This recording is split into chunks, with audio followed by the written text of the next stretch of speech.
ورحمة الله وبركاته.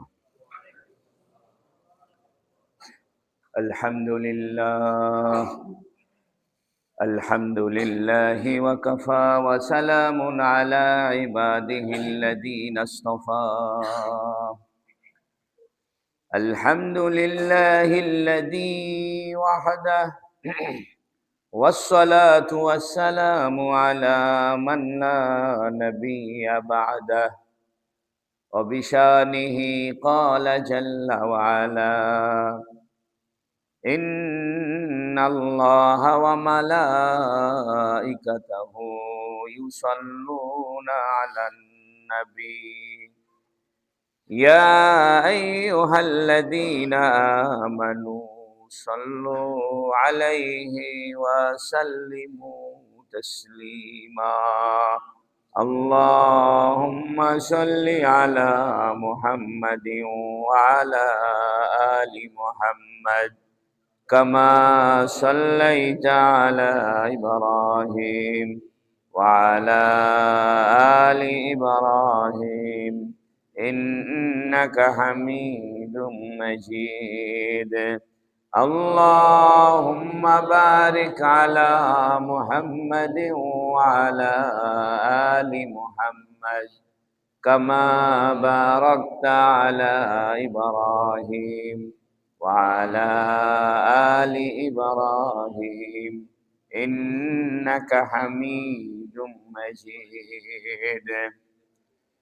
أما بعد فأعوذ بالله من الشيطان الرجيم. بسم الله الرحمن الرحيم. ولو أن لكل نفس ظلمت ما في الأرض لافتدت به وأسروا الندامة لما رأوا العذاب وقضي بينهم بالقسط وهم لا يظلمون. আলহামদুলিল্লাহ, আমরা দীর্ঘ এক মাস পর আল্লাহর ঘরে বসে আল্লাহর কোরআন শোনার জন্য আল্লাহ তৌফিক দান করেছেন, বলুন আলহামদুলিল্লাহ। আমরা সূরা ইউনুস থেকে আলোচনা শুনছিলাম। আজকে সূরা ইউনুসের 54 নম্বর আয়াত থেকে আলোচনা হবে। এই 54 নম্বর আয়াত থেকে নিয়ে এই যে রুকুটি রয়েছে, অর্থাৎ 5 নাম্বার রুকু, এই রুকুতে আল্লাহ পাক কাফেরদের আখিরাতে অবস্থা কেমন হবে সে আলোচনাটা করেছেন। আল্লাহ পাক বলছেন, ওয়ালাউ আন্না লিকুল্লি নাফসিন যালামাত, প্রত্যেক ওই ব্যক্তি যারা জুলুম করেছে, পৃথিবীতে যা কিছু আছে, যত সম্পদ আছে, সব সম্পদের বিনিময়ে হলেও সে এখান থেকে মুক্ত হতে চাইবে। অর্থাৎ কিয়ামতের যে আযাব হবে কাফেরদের জন্য, এই আযাব থেকে বাঁচার জন্য সে পৃথিবীতে যত সম্পদ আছে সমস্ত সম্পদের বিনিময়ে হলেও সে চাইবে যে আমি জাহান্নাম থেকে বেঁচে যাই।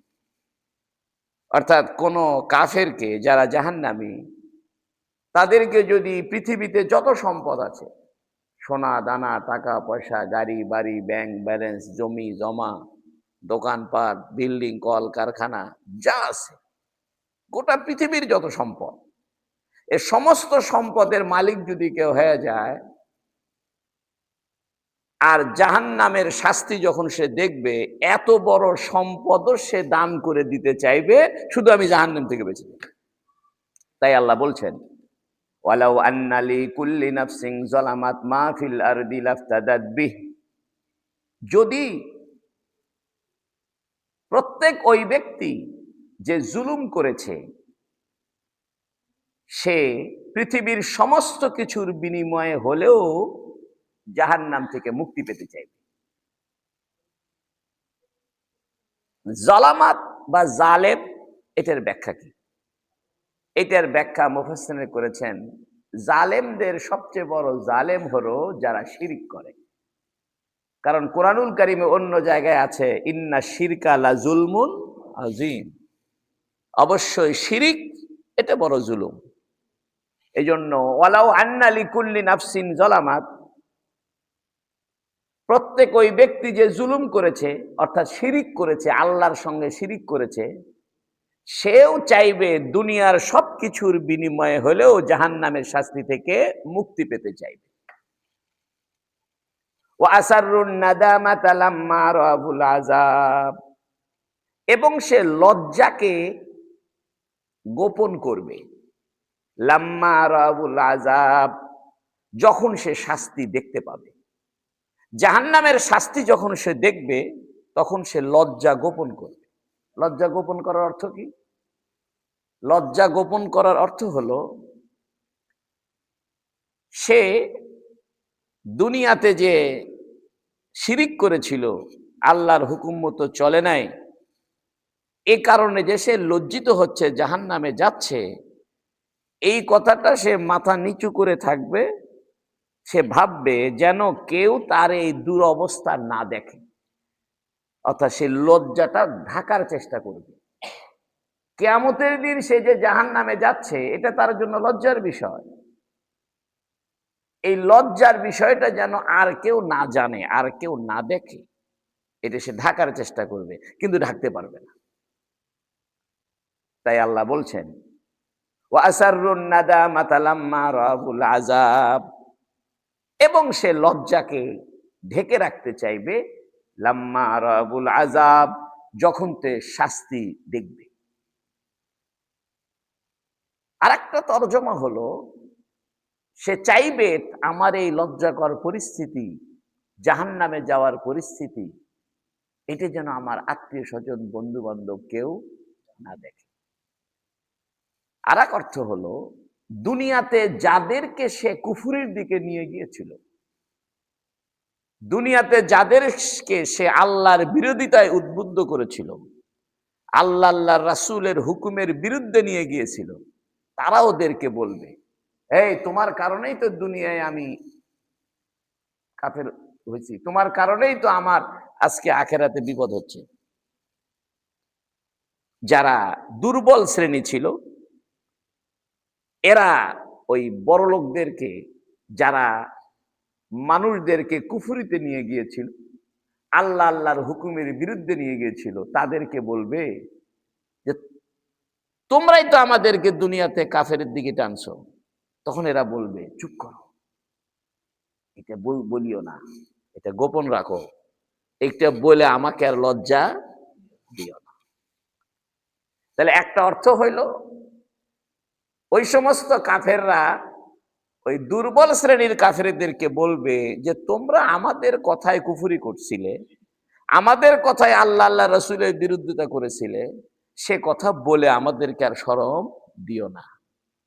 আরেকটা হলো তারা নিজেরাই চাইবে যে আমাদের এই জাহান্নামে যাওয়ার পরিস্থিতির লজ্জাকর অবস্থা যেন কেউ দেখে না। তাই আল্লাহ বলছেন ওয়া আসাররুন নাদামাতা লাম্মা রাআবুল আযাব, এবং তারা লজ্জাকে গোপন করতে চাইবে লাম্মা রাআবুল আযাব, যখন শাস্তি দেখবে। ওয়াকুদিয়া বাইনাহুম বিল কিসতি ওয়া হুম লা ইউজলামুন, ওয়াকুদিয়া বাইনাহুম বিল কিসতি, তাদের মাঝে ইনসাফের সাথে ফয়সালা করে দেওয়া হবে। অর্থাৎ কে কেন কোন অপরাধটা করেছে, কাকে কি শাস্তি দেওয়া হচ্ছে, কেন দেওয়া হচ্ছে, এটা তাকে বুঝায় দেওয়া হবে। তাকে বলা হবে তোমার এই শাস্তির কারণ এটা, তোমার অপরাধের কারণে এই শাস্তি, তুমি খুন করেছো তার কারণে এই শাস্তি, তুমি কুফরি করেছো তার কারণে এই শাস্তি, তুমি সুদ খেয়েছো ঘুষ খেয়েছো তার কারণে এই শাস্তি। এটা তাকে আমল নামায় দেখা, এটা দেওয়া হবে। তাই আল্লাহ বলছেন ওয়াকুদিয়া বাইনাহুম বিল কিসতি, এবং তাদের মাঝে ন্যায়সঙ্গতভাবে ইনসাফের সাথে ফয়সালা করা হবে। আরেকটা অর্থ হলো ওই সমস্ত লোকেরা যারা নেতাদের কথা শুনে কুফরি করছে, আল্লাহ রাসূলের বিরুদ্ধে গেছে, ওরা তাদের নেতাদেরকে বলবে তোমাদের কারণেই তো আমরা ইসলামের বিরুদ্ধে গেছিলাম। দুই দল লাগে ঝগড়া। এলা বলবে আমরা কি বলছিলাম যাওয়াই লাগবে, গেছিস কেন?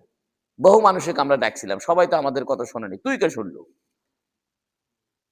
লাগবে ঝগড়া। নেতারা বলবে আমরা বহু মানুষকে অন্যায়ের দিকে আহ্বান করেছিলাম, সবাই শোনেনি, তুমি শুনলে কেন? একটা উদাহরণ দিই, এই যে ফয়সাল নামক ছেলেটা হাদিকে খুন করছে, তাই না? এখন এই ছেলেটাকে তো কেউ না কেউ টাকা পয়সা দিয়ে উদ্বুদ্ধ করে খুনটা করায় নিছে। কিয়ামতের দিনে এই হাদি ওই যে যে নাকি খুন করায় নিছে তাকে বলবে, ভাই আপনার কারণে আমি খুন করেছিলাম, করে আমি এখন বিপদে পড়ছি আখেরাতে। তখন যে লিডারের কারণে সে এই খুনটা করলো, ওই লিডার বলবে তুমি আমার কথা শুনলে কেন? না শুনলেনি, তুমি আমার কথায় রাজি হলে কেন? আমি কি তোমাকে বাধ্য করেছিলাম? তুমি রাজি হয়েছে দেখেই তো আমি কইছি যে খুন করো, টাকা পাবে। এই দুই দল ঝগড়া করবে, তখন আল্লাহ বলবেন ঝগড়া বন্ধ করো, যার যে পরিমাণ অপরাধ আমি তাকে সেই পরিমাণ অপরাধের শাস্তি দিয়া ফয়সালা করে দিচ্ছি। তাই বলতেছে ওয়াকুদিয়া বাইনাহুম বিল কিসতি, এবং তাদের মাঝে মানে কাফেরদের যারা লিডার আর কাফেরদের যারা সাঙ্গপাঙ্গ, অথবা কাফের নয় মুসলমান কিন্তু কিছুদিনের জন্য জাহান্নামে যাবে, ওই সমস্ত নেতারা যে নেতাদের কথা তারা শুনে অন্যায় করেছে, আগুন দিয়েছে, গাড়িতে আগুন দিয়েছে, হত্যা করেছে, খুন করেছে, ওই নেতাদেরকে এরা বলবে, ছোট ছোট অনুসারীরা, আপনারা আমাদেরকে কাজ কেন করালেন? ওরা বলবে তুমি কি জন্য করলেন? আর মানুষ ছিল না, তুমি রাজি হয়েছে দেখেই তো আমি করাইছি। এদের মাঝে আল্লাহ কি করে দিবে? ফয়সালা করে দিবে। ওয়াহুম লা ইউজলামুন, এদের উপরে কোনো জুলুম করা হবে না। আল্লাহ এই আয়াতের ভিতরে 54 নম্বর আয়াতে আল্লাহ এটা বুঝাইতে চাইলো যে কিয়ামতের শাস্তি এত ভয়াবহ হবে যে মানুষ দুনিয়ার আসমান জমিনে যা আছে সমস্ত সম্পদের মালিকও যদি থাকে, তবুও সে সম্পদ দিয়ে দিতে চাইবে, বলবে এগুলো সব নিয়ে যাও, আমাকে জাহান্নাম থেকে বাঁচাও। 2 নম্বর বুঝে গেল কিয়ামতের দিন লজ্জিত হওয়া আর একটা শাস্তি হবে, অর্থাৎ মানসিক শাস্তি, শারীরিক শাস্তি দুটোই হবে। লজ্জিত হওয়া এটা শারীরিক শাস্তি নয়, এটা মানসিক শাস্তি। একটা মানুষকে আপনি শরম দিলেন, লজ্জা দিলেন, গালি দিলেন, আঘাত করেন নাই, সে ব্যথা পাবে না কিন্তু অন্তরে কষ্ট পাবে। এই জন্য জাহান্নামীদেরকে লজ্জাস্কর পরিস্থিতি ফেলেও শাস্তি দেওয়া হবে, আবার শারীরিক শাস্তিও দেওয়া হবে। 3 নম্বরে বোঝা গেল কিয়ামতের দিন এ কথা বলে লাভ হবে না যে লিডার আপনার কথাই আমি খুন করছিলাম, আমার অপরাধের কিছু অংশ আপনি নেন।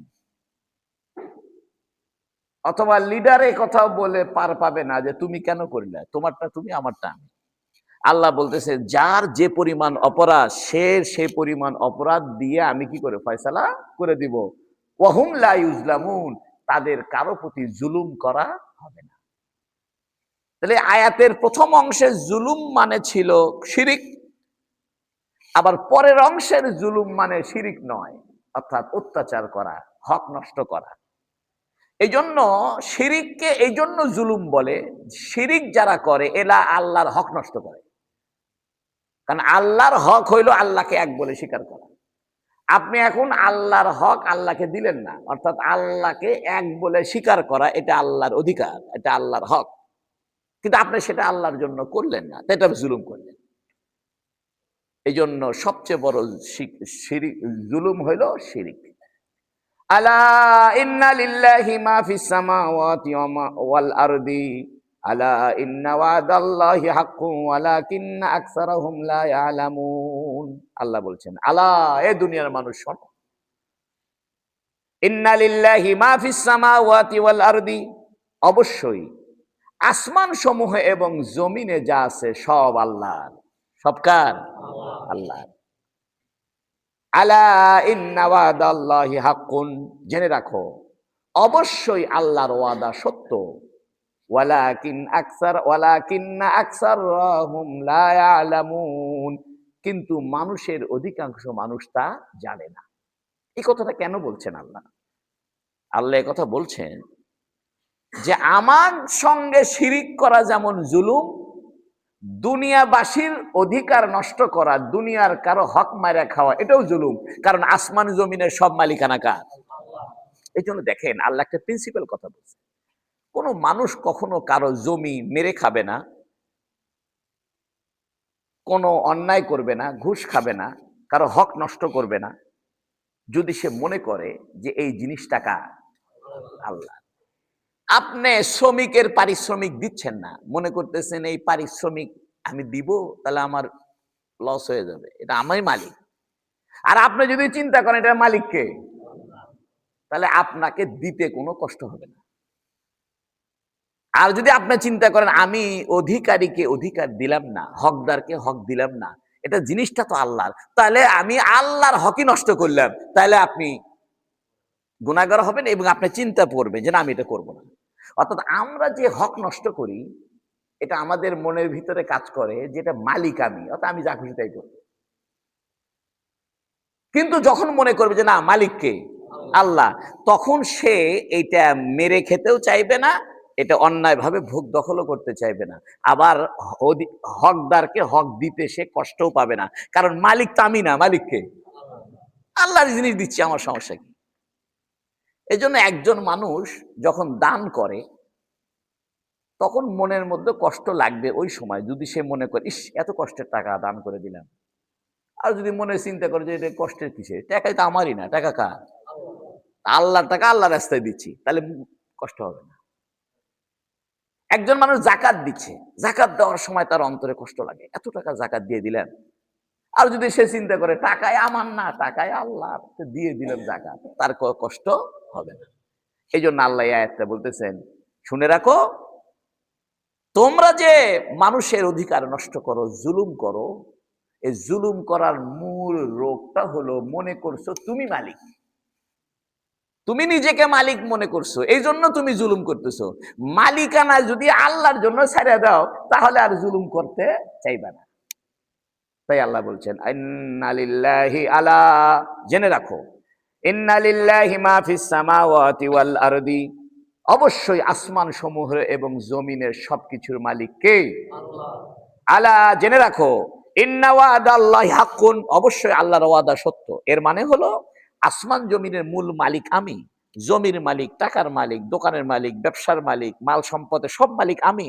তুমি যদি আমার এই মালিকানার হক আদায় না করো, তাহলে কিন্তু আমার ওয়াদা সত্য, অর্থাৎ আমি কিন্তু তোমাকে শাস্তি দেব, কারণ সম্পদের মালিক তো তুমি না।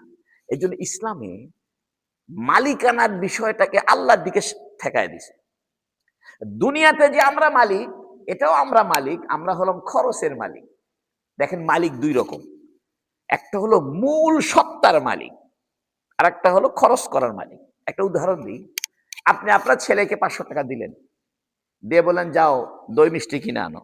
আচ্ছা, এই ছেলে কি অরিজিনাল টাকার মালিক না খালি খরচ করার মালিক? মূল মালিক আপনি, ছেলেও এটা বোঝে এই টাকা কিন্তু আমি মালিক না, টাকা কার? বাবা। বাবা আমাকে দিছে দই মিষ্টি কিনে আনার জন্য, এই জন্য ছেলে ওই টাকার থেকে আইসক্রিম খেতে চিন্তা করে, আবার বলে আব্বা এর থেকে বেঁচে গেলে না আইসক্রিম খাবো না। বাপে কয় না না খবরদার, টাকার দরকার আছে, তাহলে খায় না। আর যদি বাপে বলে আচ্ছা খাও, একটা আইসক্রিম খাবে, খাও, তাহলে আবার খায়। তো ছেলে বুঝে যে এই টাকাটা আমার বাপে দিছে, বাপের নির্দেশিত পথেই টাকাটা আমার ব্যয় করতে হবে। মানুষ যখন চিন্তা করবে যে মূল মালিককে, তাহলে এই সম্পদের ব্যবহারটা আমাকে আল্লাহর বিধান মতোই করতে হবে। তাহলে বোনের সম্পত্তি দিতে আর কষ্ট লাগবে? বাপ, আপনার মা মারা গেছে, আপনার আব্বা আর একটা বিয়ে করছে, বিয়ে করার পরে এই নতুন মাকে সম্পত্তির ভাগ দিতে কোনো কষ্ট লাগবে? কিন্তু আমরা কিন্তু দেই না। আমরা চিন্তা করি আমার আসল মা মারা গেছে, আমার বাপের দ্বিতীয় বউ, অতএব এই দ্বিতীয় বউ আমার 2 নম্বর মাকে আমরা সম্পত্তি দিব না। তখন তাকে ওই মহিলা কিছু টাকা পয়সা দিয়ে বিয়ে করে। হাজার হাজার পরিবারে একই ঘটনা, এক ঘটনা। ওই বাপে বিয়ে করছে দ্বিতীয় বউ, এই বউকে বাপ বেঁচে থাকতে কিছু বলে না, যেই বাপ মরছে এই মহিলার খাওয়া শেষ, আর বাড়ি থাকতে দিবে না, সব ছেলে পেলে লাগতে বাইরে করে দিবে, বাইরে যে করে দিবে সম্পত্তির ভাগও দিবে না। কিন্তু আল্লাহ পরীক্ষা ফালায়, দেখি তোমার অরিজিনাল মা কষ্ট করে বিল্ডিং করে তোমার মা করবে, তারপরে তোমার মা মরে যাবে, মরে যায় তোমার বাপ আরেকটা বিয়ে করবে, তারপরে দেখি সেই মায়ের তোমরা ভাগ দাও কিনা। এজন্য আল্লাহ যে আমাদেরকে বিভিন্ন পদ্ধতি সম্পদ বন্টনের দিয়েছে, এটা দিছে হলো এটা বুঝার জন্য যে তুমি সম্পদের মালিকানা তুমি নিজে দাবি করো না আল্লাহর দাবি করো। যদি আল্লাহর দাবি করো তাহলে আল্লাহর হুকুম মতো বন্টন করো, আর যদি আল্লাহর হুকুম মতো বন্টন না করো তাহলে বুঝা গেল তুমি দাবি করছো এটা তুমি নিজে মালিক। এই জন্য মানুষের দুনিয়াদারি খুব সহজ হয়ে যাবে যদি মানুষ মালিকানাটা আল্লাহর জন্য মনে করে। আমরা মুখে বলি ভাই আল্লাহ মালিক, আমি হলাম পাহারাদার, কিন্তু যখনই দেখা যাচ্ছে যে বাপে বিয়ারাটা করছে, মাও দুটা ভাগ দিচ্ছে না, আগের পক্ষের ছেলে মেয়ে পরের পক্ষের ছেলে মেয়েদেরকে ভাগ দিতে চাচ্ছে না, বোনদেরকে ভালো জমি দিতে চাচ্ছে না। তাই আল্লাহ বলতেছেন আলা ইন্না লিল্লাহি মা ফিস সামাওয়াতি ওয়াল আরদি, অবশ্যই আসমান সমূহ এবং জমিনের সবকিছুর মালিকানা আল্লাহর। এটা মাথাত রাখো, যদি মাথাত রাখো তাহলে আর জুলুম করতে পারবে না।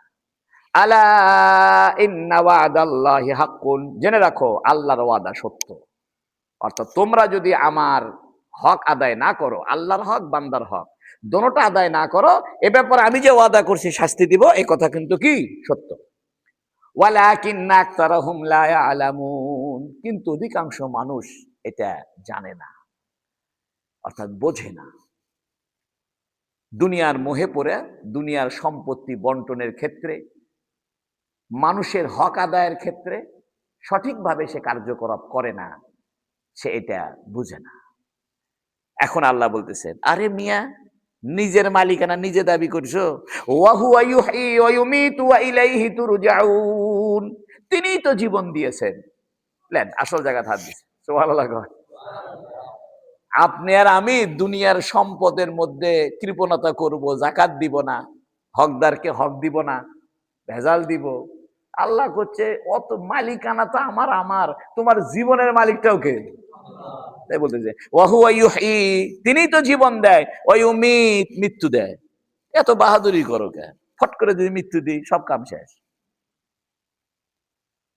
তুমি বান্দার হক আদায় করলে না, আল্লাহর হক আদায় করলে না, অর্থাৎ যাকাত দিলে না, অথবা বান্দার যে হক, বোনের সম্পত্তি, স্ত্রীর মোহরানা, সৎ মায়ের সন্তানের ভাগ, এগুলো দিলে না, তো তুমি ভোগ করবে মনে করছো, ফট করে মৃত্যু দিব, তোমারই তো সব শেষ, সব জায়গা জমি বিল্ডিং দোকানপাট রেখে চলে যেতে হবে। তাই বলতেছে ওয়া হুয়া ইউহয়ী, তিনিই তো জীবন দেয়, ওয়া ইউমীত, মৃত্যু দেয়, ওয়া ইলাইহি তুরজাউন, এবং তারই কাছে তোমাদেরকে ফিরানো হবে। তিনটা কথা বলে দিছে। একটা কথা হলো জীবন দিছেন কে? আল্লাহ। মৃত্যু দিবেন কে? আল্লাহ। আবার মৃত্যুর পরে ফিরায় নিবেন কে? আল্লাহ। অতএব হুঁশ করো, তোমার জীবনের শুরুও আমার হাতে, শেষও আমার হাতে, আবার জীবনের মরার পরে তোমাকে আমার কাছেই ফিরে আসতে হবে। অতএব তুমিও আমার একটা সম্পদই, সুবহানাল্লাহ। মানুষও একটা সম্পদই। এই জন্য তিনটা কথা যদি মানুষ মাথায় রাখে যে আমার জীবনটা আর কার হাতে, মৃত্যুটা, মৃত্যুর পরে আবার ফিরে যাব কার কাছে, তাহলে এই লোকের জীবনে আর কোনো টেনশন নাই, কোনো চিন্তা নাই, কোনো ভাবনা নাই। এখন আল্লাহ বলছেন ইয়া আইয়ুহান নাস قد جاءتكم موعظة من ربكم وشفاء لما في الصدور وهدى ورحمة للمؤمنين ইয়া আইয়ুহান নাস, হে পৃথিবীর মানুষ, শুধু ইমানদার না, ইমানদার গায়রে ইমানদার সবাই। ইমানদার হইলে আল্লাহ বলতো ইয়া আইয়ুহাল্লাযীনা আমানু। তো বিষয়টা যেহেতু পৃথিবীর সবার সাথে সম্পর্ক, এই জন্য আল্লাহ বলছেন ইয়া আইয়ুহান নাস, হে পৃথিবীর মানুষ, কদ জাআতকুম, অবশ্যই তোমাদের কাছে এসেছে, মাউইযাতুম মির রাব্বিকুম, তোমাদের রবের পক্ষ থেকে একটি উপদেশ বাণী, সুবহানাল্লাহ। ওয়া শিফাউল লিমা ফিস সুদূর, তোমাদের অন্তরের বিষয়ের আরোগ্য, ওয়াহুদান এবং হেদায়েত, ওয়া রাহমাতুল লিল মুমিনিন আর মুমিনদের জন্য রহমত। সুবহানাল্লাহ। আল্লাহ বলতেছে তোমাদের কাছে এসেছে একটা উপদেশ, অর্থাৎ কোরআন শরীফ। আল্লাহ পাক কোরআন শরীফের 4টা বৈশিষ্ট্য বলতেছে। আসলে কোরআনের বৈশিষ্ট্য 4টা, আল্লাহর ভাষায়, কোরআনের ভাষায়। যেহেতু আল্লাহ কোরআন নাজিল করছে, আল্লাহ নিজেই কোরআনের বৈশিষ্ট্য বলে দিয়েছে। আল্লাহ বলতেছে, ইয়া আইয়ুহান নাস, হে পৃথিবীর মানুষ, কদ জাআতকুম, তোমাদের কাছে এসেছে, মাউইযাতুম মির রাব্বিকুম, তোমাদের রবের পক্ষ থেকে একটি ওয়াজ। মাউইযা মানে ওয়াজ করা। ওয়াজ কাকে বলে? ওয়াজা ইয়াইজু ওয়াজান মানে হলো খুব হালকা করে নিক্ষেপ করা, অথবা কোনো জিনিস হালকা করে ডেলিভারি দেওয়া যাতে জিনিসটা নরম হয়ে যায়। যেমন শক্ত মাটির ভিতরে পানি ঢেলে দিচ্ছেন, তা পানি নিক্ষেপ করতেছেন না, এই পানি ঢেলে দিলে শক্ত মাটিটা কি হয়ে যাচ্ছে? নরম হয়ে যাচ্ছে। এর নাম ওয়াজ। এই জন্য ওয়াজ বলা হয় যে কথায় মানুষের অন্তর নরম হয়ে যায়, এটার নাম ওয়াজ। কিতাবে লিখেছে যে কথায় মানুষ আখিরাতমুখী হয়, আল্লাহমুখী হয়, এটার নাম ওয়াজ। যে কথায় মানুষ আখিরাতমুখী হলো না, কিছু বিনোদন পাইলো, কিছুক্ষণ হাসলো, কিছুক্ষণ চিল্লা চিল্লি করলো, এটা মজা পাইলো, এটা নাম ওয়াজ না। ওয়াজ বলা হয় যা মানুষের অন্তরকে নরম করে এবং মানুষের অন্তরকে আল্লাহমুখী করে, তার নাম কি? ওয়াজ। এখন আমাদের দেশে তো ওয়াজ নাই, সব কে ওয়াজ? আমাদের দেশে ওয়াজ আছে? কোনো ওয়াজ, বিনোদন, কিছু আপনার ফালাফালি, লাফালাফি, চিল্লা চিল্লি। কিন্তু আগের যুগের ও এক ওয়াজে মানুষের জীবন পাল্টে যেত। এক ওয়াজে মানুষের জীবন পাল্টে যেত। এক ওয়াজ শুনে মানুষ নামাজি হয়ে যেত। এক ওয়াজ শুনে মানুষ দাঁড়িয়ে রেখে দিত, এক ওয়াজে। এখন প্রত্যেক দিন ওয়াজ শুনিচ্ছে, উনি এখনো নামাজ পড়াই ধরেনি। তাই আল্লাহ বলতেছে, ইয়া আইয়ুহান নাস, হে পৃথিবীর মানুষ, কদ জাআতকুম মাউইযাতুন, তোমাদের কাছে একটা উপদেশের বাণী এসেছে, অর্থাৎ কোরআন শরীফ, মির রাব্বিকুম, তোমাদের রবের পক্ষ থেকে। অর্থাৎ তোমার রব হলো যিনি যাকে যখন যেভাবে লালন পালন করা দরকার, তার নাম রব। অতএব তোমাকে যিনি লালন পালন করেছেন, জন্ম দিয়েছেন, তোমাকে পৃথিবীতে সৃষ্টি করেছেন এবং তোমার সব ব্যবস্থাপনা করেন, অতএব তোমার জীবনের সুন্দর পরিচালনার জন্য একটা ওয়াজের কিতাবের দরকার। সেই ওয়াজের কিতাবের নাম হলো কোরআন শরীফ। 2 নম্বর, তাহলে কোরআনের 1 নম্বর বৈশিষ্ট্য হলো ওয়াজ, এটা একটা নসিহত, এটা উপদেশ, আরবিতে ওয়াজ বলে। 2 নম্বর কি? ওয়া শিফাউল লিমা ফিস সুদূর, অন্তরে যা কিছু আছে এটার জন্য আরোগ্য। অন্তরে যা কিছু আছে এটার জন্য আরোগ্য। অর্থাৎ মানুষের অন্তরে যে ব্যাধি হয়, অন্তরে হিংসা হয়, লোভ হয়, অহংকার হয়, দুনিয়ার প্রতি আকৃষ্ট হয়, অন্তর শক্ত হয়ে যায়, অন্তরের ভিতরে ঈমানের দুর্বলতা আসে, এইগুলো দূর করার জন্য এটা হলো একটা ঔষধ। শেফা মানে আরোগ্য। শেফা মানে কি? আরোগ্য। আল্লাহ বলতে পারতেন দাওয়াউন লিমা ফিস সুদূর, তোমাদের অন্তরের ওষুধ, তা বলেনি, বলতেছে অন্তরের শেফা। শেফা মানে আরোগ্য। এর মানে হলো এটা এমন ওষুধ, এই ওষুধে তোমার অন্তর ভালো হবেই হবে। সুবহানাল্লাহ। এই জন্য কোরআন তেলাওয়াতের দ্বারা মানুষের দিলের ময়লা সাফ হয়। আমাদের ময়লা সাফ হয় না কেন জানেন? আমরা কোরআন শরীফ বুঝে পড়ি না। এই জন্য কোরআন শরীফ শুধু তেলাওয়াত করলেও অন্তর ভালো হবে, কিন্তু অর্থ বুঝে পড়লে আরো তাড়াতাড়ি ভালো হবে। এখন প্রশ্ন হলো, আল্লাহ বলতেছেন যে এটা শেফা লিমা ফিস সুদূর, অন্তরের আরোগ্য। এটা কি আধ্যাত্মিক আরোগ্য না দুনিয়াবি রোগের আরোগ্য? এটা নিয়ে লাগছে দ্বন্দ্ব। অর্থাৎ কারো যদি বুকের মধ্যে হার্টের অসুখ হয়, ফুসফুস নষ্ট হয়, কলিজা নষ্ট হয়, তাহলেও কি কোরআন আরোগ্য দিবে কিনা? অনেক মুফাসসিরিনে কেরাম বলছেন যে না, এটা আধ্যাত্মিক আরোগ্য। কিন্তু জমহুর মুহাদ্দিসিনে কেরাম, মুফাসসিরিনে কেরাম, অর্থাৎ গ্রহণযোগ্য অধিকাংশ মুফাসসির তারা বলতেছে যে কোরআন শরীফ এটা মানুষের শারীরিক রোগেরও আরোগ্য, আধ্যাত্মিক রোগেরও আরোগ্য। সুবহানাল্লাহ। এর সাপোর্টে তার একটা হাদিস আছে। এক সাহাবী বলতেছে, ইয়া রাসূলুল্লাহ, আমার বুকে ব্যথা করে, নবীকে কোরআন তেলাওয়াত করো। কি করতেছে? আর একজন বলতে, ইয়া রাসূলুল্লাহ, আমার গলা ব্যথা করে, কোরআন তেলাওয়াত করো। আরেকটা ঘটনা তো বুখারী শরীফে আছেই, যে সাহাবায়ে কেরাম এক যুদ্ধ থেকে আসতেছিলেন, আসার সময় খাওয়া দাওয়ার কষ্ট, ওইখানে একটা বস্তি, ওইখানে তারা গিয়ে কিছু খাবার চাইছে, এরা দেয়নি। ঘটনাক্রমে ওই বস্তির যে প্রধান, তাকে সাপে কামড়াইছে। সাপে কামড়ানোর পরে যাকে সাপে কামড় দিয়েছে তার মেয়েটা দৌড়ায় আসা সাহাবীদের কাছে এসে বলতেছে, ভাই তোমাদের মধ্যে কেউ ঝাড়ফুঁক জানে? এক সাহাবী বলতেছে, আমি ঝাড়ফুঁক জানি। কি হয়েছে? কয়, আমার আব্বাকে সাপে কাটছে, কাছে চলো যাই। বাকি সাহাবীরা চিন্তা করে, কে রে, ই আবার কি ঝাড়ফুঁক জানে?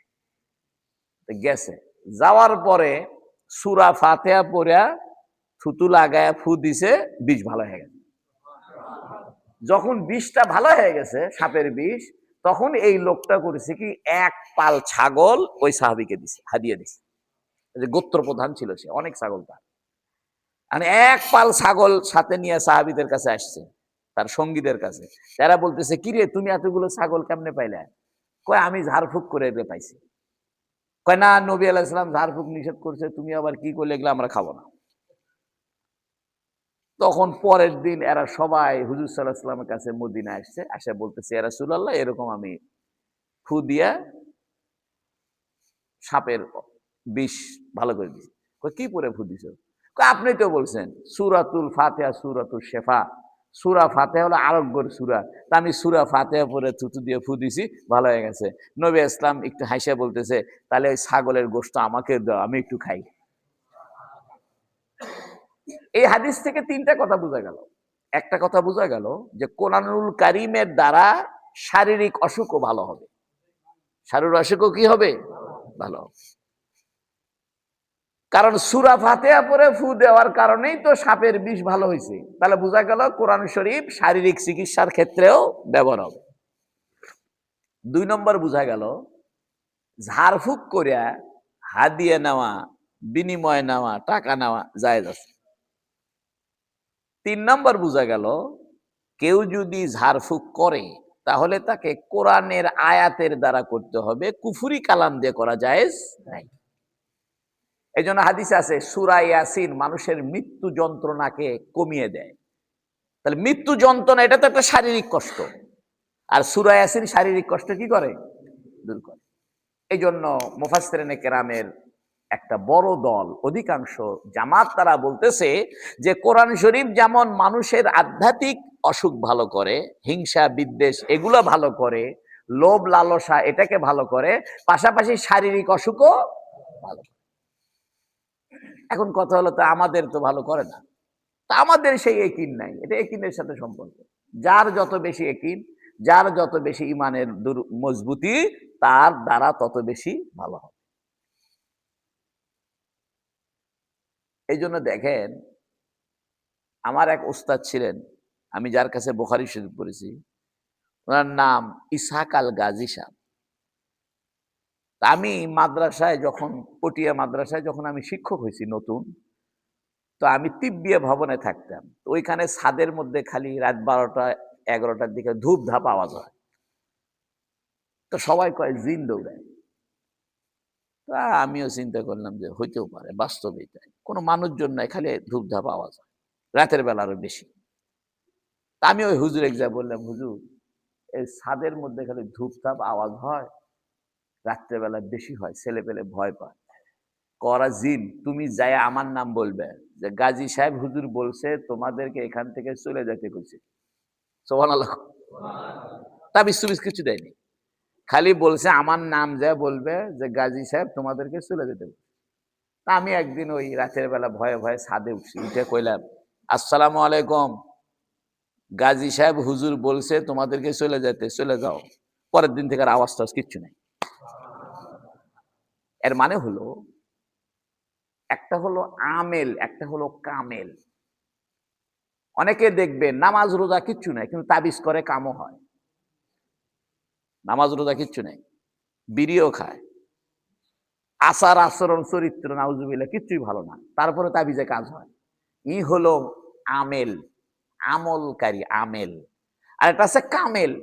কামেল মানে গুণ অর্জন করছে। এই জন্য যারা আমেল হয়, এরা তাবিজ বলতে করার জন্য এদের বহু নিয়ম নীতি পালন করা লাগে। সকাল বিকাল কিছু দোয়া দরুদ পড়া লাগে, আবার রাতের বেলা বহুগুলো তাবিজ বালিশের কাছে রাখা লাগে, গলার দেওয়া লাগে, বহু কিছু করা লাগে। তাছাড়া জিন এসে মেরে ফেল দিবে। জিনকে প্রোটেক্ট দেওয়ার জন্য সূরা ইয়াসিনের আমল, অমুক সূরা তমক সূরা, বিভিন্ন সূরার আমল সে করে ফুফা দিয়ে শরীরকে ঠিক রাখে। এরা হলো আমেল। আর যারা কামেল মানে আল্লাহর ওলি, এদের কিচ্ছু করা লাগে না। এরা হেঁটে গেলে শয়তান জিন দৌড় মারে, হেঁটে গেলে শয়তান জিন কি। এই জন্য ওয়াশিফাউল লিমা ফিস সুদূর, অন্তরে যা কিছু আছে সেটার আরোগ্য। ওষুধ বলেনি, বলছে আরোগ্য। এর মানে এটা এমন ওষুধ, এই কোরআন শরীফ এমন ওষুধ, এটা দিয়ে আরোগ্য হবেই হবে। 3 নম্বর ওয়াহুদান, এবং কোরআন শরীফ একটা হেদায়েতের কিতাব, অর্থাৎ এটা তোমাকে দুনিয়ার জীবন এবং আখিরাতের জীবন, জান্নাতের জীবনের রাস্তা দেখাবে। 4 নাম্বার ওয়া রাহমাতুল লিল মুমিনিন, আর মুমিনদের জন্য এটা রহমত। সুবহানাল্লাহ। রহমত কাকে বলে? দেখেন, রহমত কাকে বলে এটা বুঝলে তো সময় লাগবে, সংক্ষেপে বলি। মহিলাদের পেটের ভিতরে যে বাচ্চা থলি থাকে, এটাকে আরবিতে বলে রেহেম। কি বলে? রেহেম। এই রেহেম শব্দ থেকে রহমত শব্দের উৎপত্তি।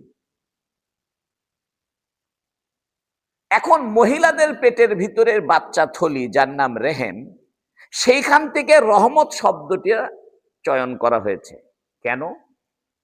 উদ্দেশ্য হইল যে পৃথিবীতে যার সঙ্গে যার সম্পর্ক সবচাইতে মহব্বত, দয়ার সম্পর্ক সন্তানের সাথে মায়ের। আপনি হিসাব করে দেখেন, পৃথিবীতে যদি কারোর সাথে কারো দয়ার সম্পর্ক বেশি থাকে, অনুগ্রহ দয়া, সেটা সন্তানের সাথে মায়ের। এই জন্য পৃথিবীর সমস্ত কালো সন্তানকে যদি বলা হয় তার মাদেরকে যে তোমাদের কালো সন্তান নিয়ে গেলাম, ফর্সা সন্তান দিয়ে গেলাম, এই কালোটা দাও, দিবে না। কোন মহিলার যদি কোনো সন্তান ল্যাংড়া হয়ে জন্ম নেয়, কানা হয়ে জন্ম নেয়, আর তাকে যদি বলা হয় যে তোমার ল্যাংড়া ছেলেটা নিয়ে যাব, একটা ভালো ছেলে দিয়ে যাচ্ছে, রাজি হবে? একটা মায়ের কাছে তার ল্যাংড়া সন্তানটাই প্রিয়, তার কানা সন্তানটাই প্রিয়, তার বোবা এবং তার যে মানসিক, কি বলে, মানসিক ভারসাম্যহীন পাগলা পাগলা আছে না কিছু, এই ধরনের ছেলেই তার কাছে প্রিয়। অন্য ভালো ছেলে দিলে সে রাজি হবে। কারণ কি? তার পেটে ছিল, কষ্ট করছে সে। আল্লাহ বুঝাইতে চায় পৃথিবীর কোটি কোটি কোটি কোটি মায়ের অন্তরে তার সন্তানের প্রতি যে ভালোবাসা আছে, তার চাইতেও কোটি কোটি বেশি গুণ ভালোবাসা বান্দা তোমার প্রতি আমার আছে। এই জন্য আল্লাহ তার দয়া বুঝানোর জন্য মহিলাদের পেটের ভিতরের বাচ্চা থলি, যার নাম রেহেম, ওই রেহেম শব্দ থেকে রহমত শব্দটা উৎপত্তি হয়েছে। রহমত বলা হয় রিক্কাতুল কলব, অর্থাৎ অন্তরের আর্দ্রতা, অন্তরের নম্রতা, অন্তরের নরম অবস্থাকে রহমত বলে। এই রহমত বহু অর্থে ব্যবহার হয়, যেমন বৃষ্টি, এটাও রহমত। তবে রহমতের শাব্দিক অর্থ হলো অন্তরের ভিতরে একটা নম্রতা হওয়া। এই জন্য কোরআন শরীফ পড়লে মানুষের অন্তরে নম্রতা আসে। সুবহানাল্লাহ। এই যে হযরত ওমর রাদিয়াল্লাহু আনহু, উনি নবীকে হত্যা করার জন্য ছুটছে, রাস্তার ভিতরে এক ব্যক্তি বলছে, আরে নবী পরে মারো, তোমার বোন দুলাভাই মুসলমান হয়েছে। তা হযরত ওমর দৌড়ায় তার বোনের বাসায় গেছে, যায় দেখে দরজা বন্ধ, তো দরজার সামনে দাঁড়াইছে, দেখে ভিতর থেকে উনার বোন ফাতেমা কোরআন শরীফ তেলাওয়াত করতেছে, তাহা মা আনজালনা আলাইকাল কুরআনা লিতাশকা ইল্লা তাযকিরাতাল লিমান ইয়াখশা। এই কোরআন শরীফ শুনে ওমরের অন্তর নরম হয়ে গেছে। ওমর বলতেছে, দরজা খোলো তো। এই কোরআন শরীফ শোনার কারণে অন্তর নরম হইয়া হযরতে ওমর মুসলমান হয়ে গেছে। এই জন্য কাফেররা নবীর কোরআন শুনতে দিতে চাইতো না কাফেরদের। কাফেরা বলতো ওয়ালগাউ ফিহা, সেখানে হইচই করো। মোহাম্মদ যেখানে কোরআন শোনাবে সেখানে হইচই করবে। এই জন্য কোরআন শরীফ শুনতে দিতে চাইতো না। দিনের বেলা মিটিং করছে আবু জেহেল ওতবা সাহেবা যে মোহাম্মদের কোরআন শুনতে কেউ যাবে না, কিন্তু শেষ রাত্রে দেখে ওই ওতবা চাদর মুড়ি দিয়ে নবীর বাড়ির জানালার কাছে চুপ করে বসে আছে। মনে করেছে কেউ নাই, আমি একা একাই আসলাম নবীর কোরআন তেলাওয়াত শুনে চলে যাব, কারণ নবীর কণ্ঠে কোরআন তেলাওয়াত খুবই সুন্দর। আর আরবের মানুষ তো এটা আরবি বুঝে, ছন্দ বুঝে, বাক্যের গাঁথুনি বুঝে, মজা লাগে। তো মনে করেছে কেউ নাই, আমি একলা একলা। একটু পর দেখে মিটিং এ আর একজন ছিল সাইবা, উনিও আসে হাজির। উনি বলতেছে কে তুমি আসলে কেন? তুমি কে আসলে? আমি মনে করছি আমি একলা একলা আসমু, কেউ দেখবি না, তুমি আসলে কেন? আমিও মনে করছি আমি একলা যাচ্ছি, তোমাকে দেখে আবার দেখলাম তোমরা আচ্ছা লাও আমরা দুইজনই থাকি, কাকু কইও না। একটু পরে দেখে আরেকজন আসে হাজির। দিনের বেলা যারা যারা মিলে মিটিং করছে রাতের বেলা মোহাম্মদের কোরআন শুনতে যাবে না, সবাই রাতের বেলা আসে হাজির হয়ে গেছে। কারণ এরা বড় কবি ছিল তো, এরা আরবি ভাষার যে ছন্দের গাঁথুনি, যে সুরের মূর্ছনা, কোরআন শরীফের যে আয়াতের যে সেটিং, এটা আরবদেরকে খুব আনন্দিত করত।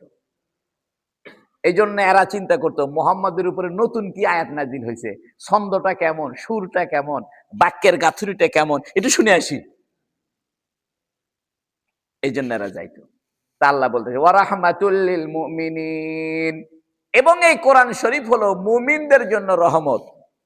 আগে কিন্তু মুমিনদের কথা কয়নি, আগে বলছে ওয়াজ সবার জন্য, অন্তরের ব্যাধি ভালো করবে সবার জন্য। পরে বলতেছে হেদায়েত, পরে বলতেছে রহমত মুমিনদের জন্য। বুঝা গেল যদি ইমানদার না হয় তাহলে এই নসিহত তার ভালো লাগবে না, তার অন্তরের ময়লাও দূর হবে না, সে হেদায়েতও পাবে না, তার অন্তরে রহমতও হবে না। কোরআনের এই বৈশিষ্ট্য, এটা যারা ইমানদার তাদের জন্য। এই জন্য তবে এই কোরআনের এই প্রভাবটা অমুসলিমদেরকেও প্রভাবান্বিত করবে। অমুসলিমদেরকেও প্রভাবান্বিত করার পরে সে যখন ঈমান আনবে তখন এই চারটা বৈশিষ্ট্য বড় আকারে ধরা দিবে। এই জন্য মুফাসসিরিনে কেরাম বলতেছেন যে এই চারটা বৈশিষ্ট্য কোরআনের, একটা হলো উপদেশ, 2 নম্বর হলো অন্তরের ব্যাধির আরোগ্য, 3 নম্বর হলো হেদায়েত, 4 নম্বর হলো রহমত। এই যে কোরআনের চারটা বৈশিষ্ট্য বলতেছে এই চারটা বৈশিষ্ট্য সবার জন্যই, সবার জন্য ছিল, কিন্তু যারা ঈমান আনবে তাদের জন্য এই চারটা বৈশিষ্ট্য বেশি আকারে প্রস্ফুটিত হবে, প্রতিফলিত হবে। অথবা এই চারটা বৈশিষ্ট্যকে যারা গ্রহণ করবে আল্লাহ তাদেরকে ঈমান আনার তৌফিক দিবে। তাই বলতেছে ওয়া রাহমাতুল লিল মুমিনিন। এখন আল্লাহ বলতেছে কুল, হে নবী বলে দেন, বিফাদলিল্লাহি ওয়া বিরহমাতিহি ফাবিযালিকা ফালইফরাহু হুয়া খায়রুম মিম্মা ইয়াজমাউন। হে নবী আপনি বলে দেন, বিফাদলিল্লাহ, আল্লাহর অনুগ্রহের কারণে, ওয়া বিরহমাতিহি, এবং আল্লাহর রহমতের কারণে কি করা উচিত? ফাবিযালিকা ফালইফরাহু, এইটার কারণেই তারা খুশি হোক, এটার কারণেই তারা খুশি হওয়া দরকার। হুয়া খায়রুম মিম্মা ইয়াজমাউন, এই যে তাদের খুশি হওয়াটা, এটা তারা যা জমা করছে টাকা পয়সা, মাল দৌলত, সম্পদ, এটার চাইতে উত্তম। সুবহানাল্লাহ বলেন।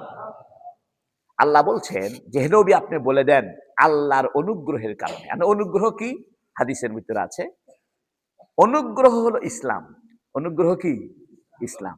কুল বিফাদলিল্লাহ, হে নবী বলে দেন আল্লাহর অনুগ্রহের কারণে, অর্থাৎ আল্লাহ যে আমাদেরকে ইসলাম গ্রহণের তৌফিক দিয়েছেন, অথবা আল্লাহ যে দ্বীন ইসলাম আমাদের জন্য নাজিল করেছেন, আমরা যে ইসলামটা গ্রহণ করতে পারছি, এটা আল্লাহর একটা অনুগ্রহ। বলতেছে এই একটা অনুগ্রহ, অবিরহমাতিহি, এবং আল্লাহর রহমতে। রহমত মানে কোরআন শরীফ। এর আগে বলা হলো কোরআন শরীফের বৈশিষ্ট্য কয়টা? 4টা, তার মধ্যে একটা হলো কি? রহমত। কিন্তু কোরআন শরীফ আরেকটা আয়াত আছে, ওয়ামা আরসালনাকা ইল্লা রাহমাতাল লিল আলামিন, আছে না? হে নবী আমি আপনাকে সমগ্র জগতের রহমত করে পাঠিয়েছি। তাহলে ওই আয়াতের দিকে তাকালে বুঝা যায় রহমত মানে মুহাম্মদ সাল্লাল্লাহু আলাইহি ওয়াসাল্লাম। এই জন্য মুফাসসিরিনে কেরাম বলতেছেন এখানে রহমত দুইটা অর্থই বুঝাবে। রহমতের দ্বারা কোরআন শরীফও উদ্দেশ্য, রহমতের দ্বারা মুহাম্মদ সাল্লাল্লাহু আলাইহি ওয়াসাল্লামও উদ্দেশ্য। আর এটা খুব স্বাভাবিক, কারণ কোরআন নাজিল হয়েছে কার উপরে? মুহাম্মদ সাল্লাল্লাহু আলাইহি ওয়াসাল্লামের উপরে। কোরআন আর মুহাম্মদ সাল্লাল্লাহু আলাইহি ওয়াসাল্লামকে আলাদা করার কোনো উপায় নাই। আয়েশা সিদ্দিকাকে জিজ্ঞাসা করছে, আম্মা জান আয়েশা, নবী আলাইহিস সালামের চরিত্র কেমন ছিল? তখন আয়েশা সিদ্দিকা বলে, তোমরা কোরআন পড়নি? খুলুকুহু আল কোরআন, নবীর চরিত্র ছিল কোরআন শরীফ।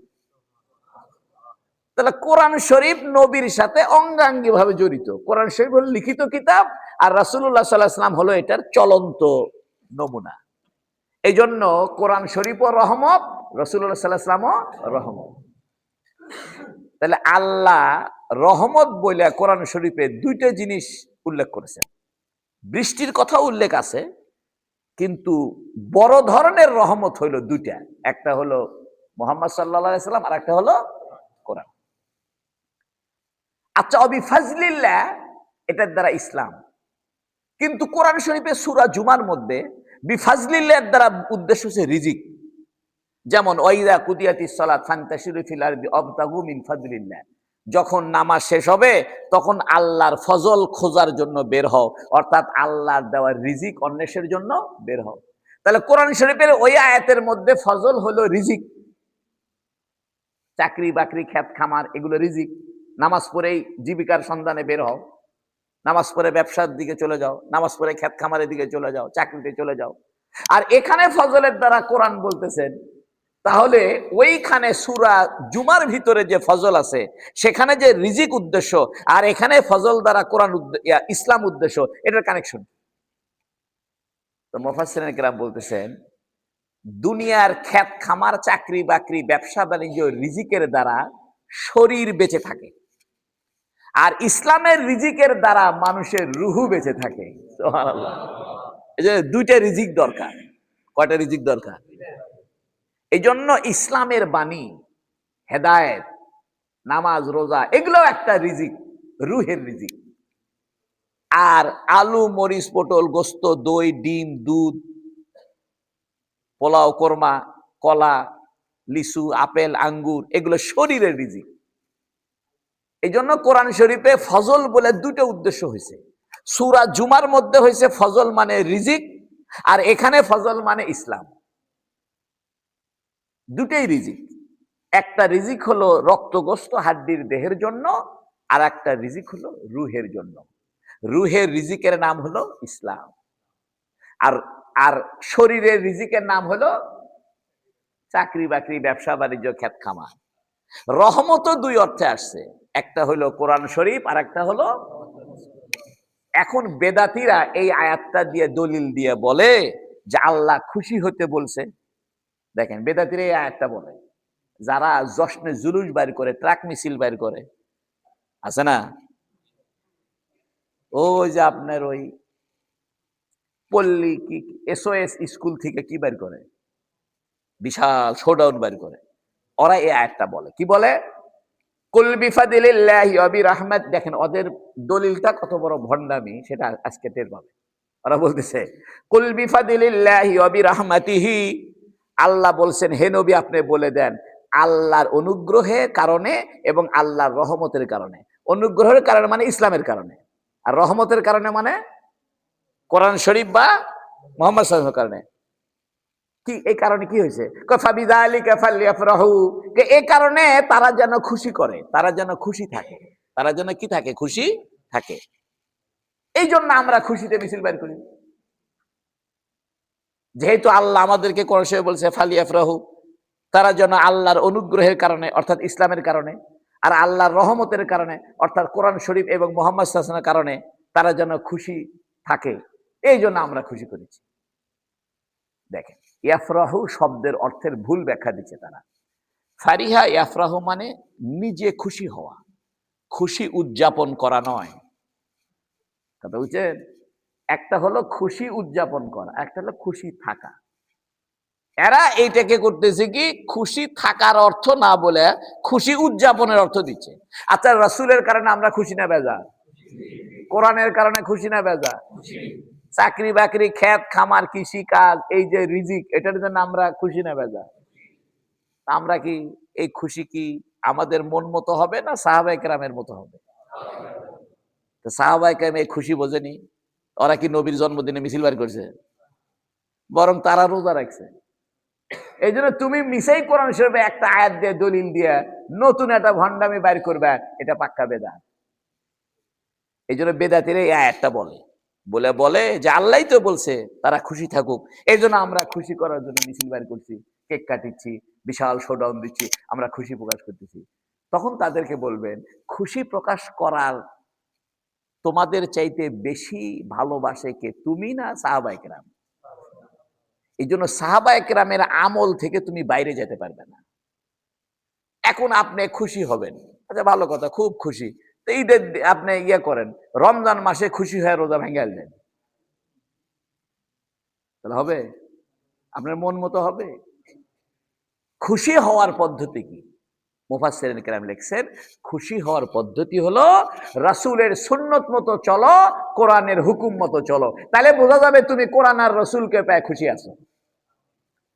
আর তুমি যদি রাসূলের সুন্নত মতো না চলো, কোরআনের হুকুম মতো না চলো, তাহলে বোঝা যাবে তুমি খুশি নাই, বেজার। এই জন্য তো রাসূলের সুন্নত মতো চলতিছ না,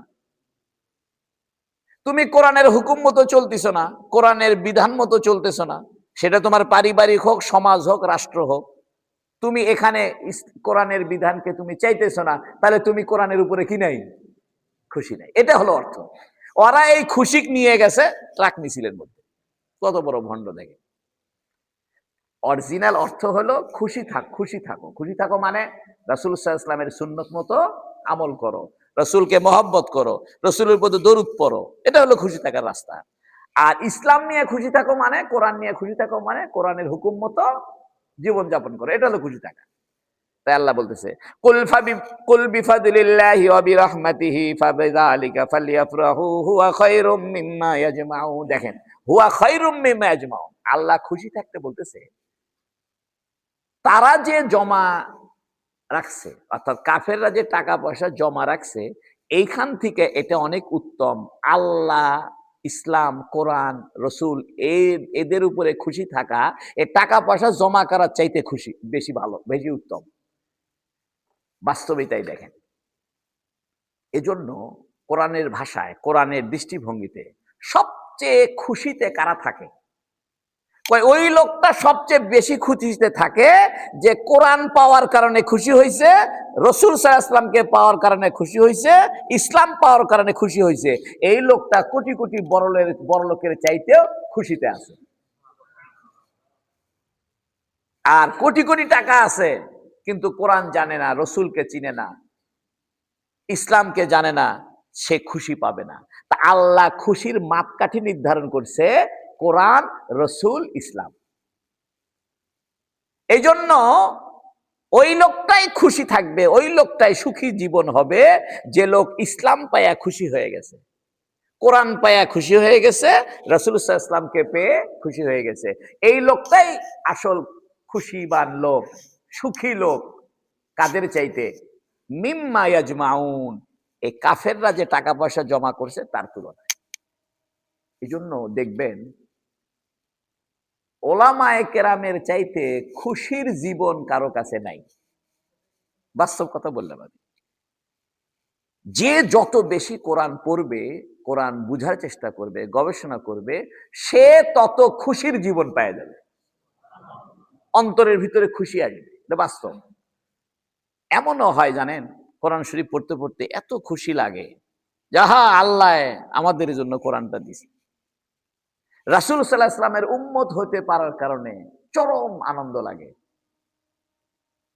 কোরআন শরীফ যে আল্লাহ দিছে এটার জন্য আনন্দ লাগে, ইসলাম যে আল্লাহ আমাদেরকে দিছে এটার জন্য আনন্দ লাগে। এই আনন্দ কোটি টাকা দিয়ে কিনে পাওয়া যাবে না। তাই আল্লাহ বলতেছেন, কুল, হে নবী বলে দেন, বিফাদিলিল্লাহ, আল্লাহর অনুগ্রহে, অর্থাৎ ইসলামের অনুগ্রহে, ওয়া বিরাহমাতিহি, এবং আল্লাহর রহমতে, অর্থাৎ কোরআনের কারণে অথবা রাসূল সাল্লাল্লাহু আলাইহি ওয়াসাল্লামের কারণে, ফাবিযালিকা ফালইফরাহু, এ কারণে তারা খুশি থাক, খুশি করুক, খুশি থাক, তারা খুশি। হুয়া, এই খুশি হওয়াটা, খায়রুম মিম্মা ইয়াজমাউন, কাফেররা যে টাকা জমাও করে, টাকা পয়সা জমা করে রাখে, এর চাইতে অনেক উত্তম। এই জন্য টাকা জমানের মধ্যে, টাকা কামানের মধ্যে খুশি আছে, কিন্তু তার চাইতেও বেশি খুশি রাখছে আল্লাহ ইসলামের নিয়ামতের মধ্যে, কোরআনের নিয়ামতের মধ্যে, মুহাম্মদ সাল্লাল্লাহু আলাইহি ওয়াসাল্লামের নিয়ামতের মধ্যে। দুনিয়াতেও রাখছে, আখিরাতেও রাখছে।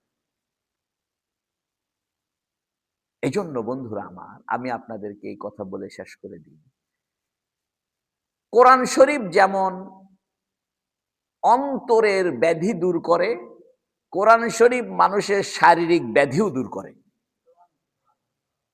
তার প্রমাণ হলো সূরা ফাতিহা। তবে ওষুধ যে খাবেন এটা সুন্নত, ওষুধ খেতে পারেন, কোনো অসুবিধা নেই। তবে মনে রাখবেন কোরআন নিজেও একটা ঔষধ, আরোগ্য। কোরআন নিজেও একটা কি আরোগ্য। এই জন্য বহু মানুষের, আমরাই তো দেখি, পানি পড়া দিই কয় ভালো হয়ে গেছে। একটা ঘটনা শুনেন, আল্লাহ জানে, এক লোক, চিনি না তারে আমি, কয়েক বছর আগের ঘটনা, সে বাড়ি মনে হয় জয়পুরহাট না গাইবান্ধা, পানি নিয়ে আসছে, এসে করছে যে আমি স্বপ্নে দেখলাম আপনার থেকে পানি পড়ালে গেলে আমি ভালো হয়ে যাবো। তা আমি বলছি আমি তো আপনাকে চিনি না। কোথাও আমিও আপনাকে চিনতাম না, তা কেমনে আমার কাছে আসলে? স্বপ্নে দেখছি এরকম এরকম আপনার চেহারা এবং আপনার ঠিকানা, পরে খুঁজে খুঁজে আসছি। আমি বললাম মহা মুশকিল। ওখানে পানি পড়া দিলাম, দিয়া ওই কোনো ডাক্তারে আর কাম হয় না। পরে করছে হুজুর আমি সুস্থ হয়ে গেছি। এটা কারণ কি জানেন?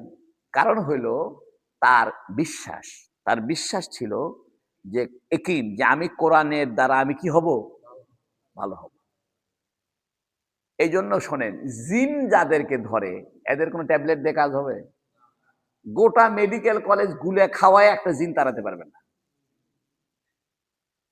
কিন্তু জিন তাড়ানোর জন্য কোরআনের কোনো বিকল্প নাই। তাহলে আরেকটা ঘটনা শোনেন, আমার বাসায় ভাড়া থাকতো এক মহিলা নার্স। আমার বাসা মানে আমার বোনের বাসা পাশে। তোকে জিন ধরছে। জিন ধরার কারণও হলো কি, সে সন্ধ্যার সময় ওড়না মাথার থেকে খুলে ওই পুকুর পাড়ে দাঁড়িয়েছে। হাদিসে আছে যে সন্ধ্যা লাগলে যখন আজান হয় তখন দুষ্ট শয়তান দৌড়ায়। দৌড়ানোর সময় ছোট বাচ্চা, মহিলা, নাপাক এদেরকে খোঁচা মারাতে চলে যায়। তখনই জিনের আসর শুরু হয়। এই জন্য নবী আলাইহিস সালাম বলছেন, তোমরা সন্ধ্যা লাগলে বাচ্চাদেরকে বাসায় সন্ধ্যা হওয়ার আগেই বাসায় ফিরে আনো। মহিলারা সন্ধ্যার আগেই বাসায় ঢুকে যাও, পর্দার ভিতরে থাকো।